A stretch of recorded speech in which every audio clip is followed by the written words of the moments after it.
All right, let's solve for either S or W. I'm going to cross multiply because we have one fraction equal to another one. And that'll be 10 times S equals 10 times S minus 6W. And that's 10S equals 10S minus 6 minus 60W. And your 10S is canceled when you subtract 10S from both sides. That gives you 0 equals a negative 60W. Now divide by negative 60 to both sides, and you get 0 equals W.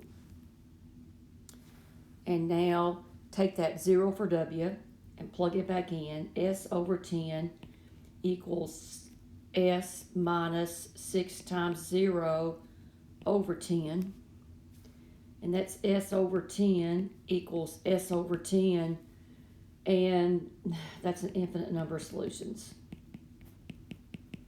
So you were definitely on the right track. And just make note of that in your discussion.